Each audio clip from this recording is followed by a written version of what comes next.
अस्सलाम वालेकुम व्यूवर्स, कैसे हैं आप? उम्मीद है आप सब खैरियत से होंगे। आज जो बात मैं आपको बताने वाली हूँ उसको सुनने के बाद आप लोगों के पैरों के नीचे से ज़मीन खिसक जाएगी। आज जो मैं बात आपको बताने वाली हूँ वो हकीकत पे मबनी है, मेरी अपनी आंखों देखी। ये वीडियो देखने से पहले अगर आपके पास छोटे बच्चे हैं या 18 साल से कम उम्र बच्चे आपके पास बैठे हैं तो प्लीज़ उनसे दूर ले जाइए अपना मोबाइल और खामोशी से ये वीडियो ज़रूर देखिएगा। आपके 2 मिनट, आपके 3 मिनट शायद आपके बच्चे की ज़िंदगी के लिए बड़े ज़रूरी हों। तो बताना मैं आपको ये चाहती हूँ कि वो बच्चे, वो वालिदैन जिनके बच्चे वैन्स पे या रिक्शा में स्कूल जाते हैं, ये स्पेशली वीडियो उन लोगों के लिए है और उन लोगों के लिए भी जिनके आस पड़ोस के या रिश्तेदारों के बच्चे इन चीज़ों पे जाते हैं। तो वो थोड़ा सा मेरा कहने का मकसद ये है कि गौर करें कि क्या बच्चे वो महफूज हैं। तो कभी कभार साथ अपनी गाड़ी लगा लें, ये चेक एंड बैलेंस रखें कि बच्चे महफूज होके जा रहे हैं या नहीं जा रहे। ये बात मैं क्यों कर रही हूँ? हुआ कुछ यूं है कि मेरा जाना एक सोसाइटी के अंदर हुआ। वहां पे मैंने देखा कि एक वैन जा रही है, छोटे वाली जो कैरी डब्बा होता है, उसमें वैन के ड्राइवर ने, बच्ची छोटी थी, 4-5 साल की बच्ची होगी, जिस तरह छोटी छोटी बच्चियों को स्कूल भेजना स्टार्ट कर देते हैं, बिल्कुल अर्ली क्लास की छोटी सी बच्ची होगी। ड्राइवर ने बच्ची को जो है ना वो अपनी गोद में बिठाया हुआ था, बिल्कुल दोनों लेग्स के बीच में बच्ची को, छोटी को बिठाया हुआ था। और बच्ची का जो चेहरा है वो इतना इरिटेट हुआ हुआ था, इतना परेशान था कि वो अपना रोना रोक रही थी और जब्त किए बैठी थी और फुल डरी हुई बच्ची थी। मुझे वहां पे काम था, मेरी नजर पड़ी कि गाड़ी बहुत स्लो जा रही है और स्कूल के यूनिफॉर्म में बच्ची है और बच्ची गोद में बैठी है। मुझे बात थोड़ी हजम नहीं हुई। पहले मैंने कहा शायद बेटी हो, ड्राइवर की बेटी हो और वो उसको लेके घर जा रहा हो। वैन में और बच्चे नहीं थे, बिल्कुल वो खाली थी वैन, खाली वही बच्ची थी और उसको यहाँ पे बिठाया हुआ था गोद में। फिर मुझे थोड़ा सा हुआ कि अगर अपनी बेटी है तो भी साथ वाली सीट खाली है, बच्ची को इतनी भी छोटी नहीं है कि उसको गोद में लिया जाए। 3 साल का बच्चा भी हो तो हमारी कोशिश होती है कि उसको साथ बिठाएं। मैंने गाड़ी थोड़ी सी साथ लगा ली।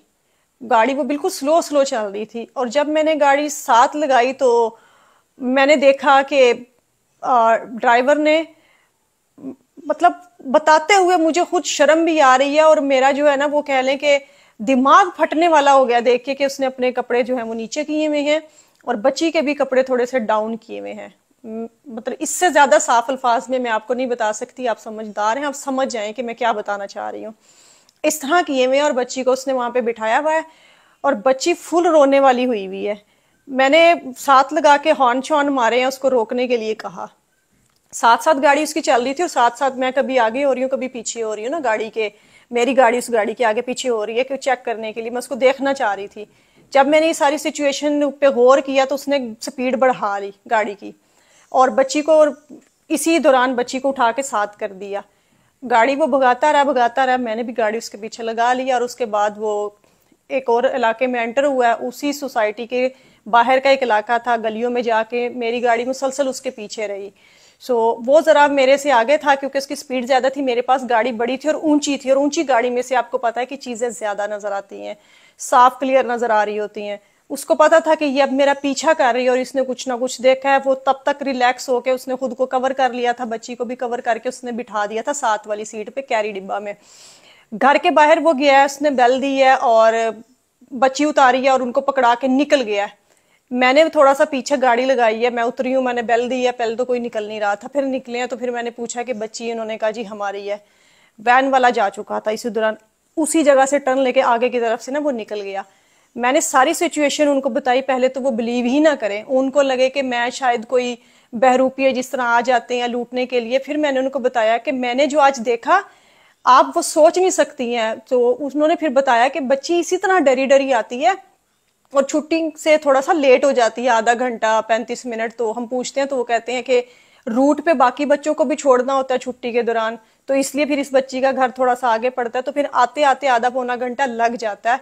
और बच्ची ऐसी सहमी भी होती है, तो हमें ये है कि शायद स्कूल जाती है, स्कूल जाने वाले सारे बच्चे ऐसे डरे डरे होते हैं।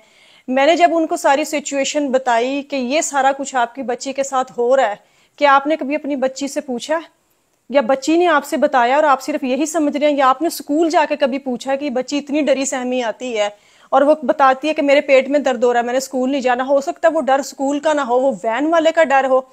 कभी आपने ये चीज नोटिस की है?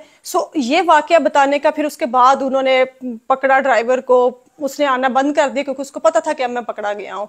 फिर भी उन्होंने उस तक एक्सेस ली, उसको पकड़ा, और उसके बाद जो उन्होंने उसका मामला किया वो एक अलग केस है। मुझे ज़्यादा लंबा मैं उसको नहीं जान सकी क्योंकि वो किसी का पर्सनल मैटर था, मैं उसमें अगलों को भी अजीब लगना था।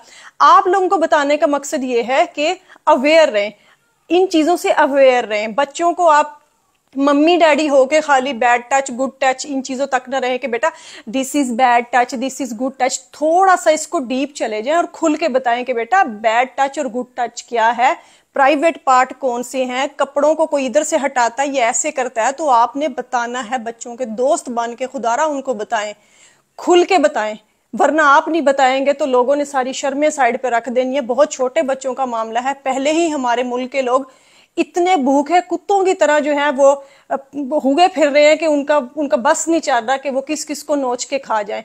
ये आपके बच्चों की जिंदगी का मामला है। हो सके तो इस वीडियो को आगे दूसरों के साथ भी शेयर कीजिएगा। बहुत से शरीफ लोग हैं, अगर खुदारा कोई वैन ड्राइवर या रिक्शे वाले ये वीडियो देख रहे हैं, मेरा कतन मकसद ये नहीं है कि मैं किसी पे इल्जाम लगाऊं, लेकिन आपके भी बच्चे हैं, बाकी सारी कौम के भी बच्चे हैं, और बच्चे सबके इतने ही प्यारे होते हैं सबको। मेरा कहने का मकसद है कि किसी को नहीं पता होता कि आगे वाला बंदा है उसके इंसान है या शैतान है। सो नजर रखें और बारीकी से नजर रखें। सारी दुनिया के काम एक साइड पे, लेकिन ये काम सबसे ज्यादा जरूरी है। अच्छी लगी तो इस वीडियो को जरूर शेयर कीजिएगा ताकि बाकी लोग भी इससे सबक हासिल कर सकें और थोड़ा से अपने बच्चों के बारे में मोहतात रहें। बहुत बहुत शुक्रिया, अपना ख्याल रखिएगा। अल्लाह हाफिज।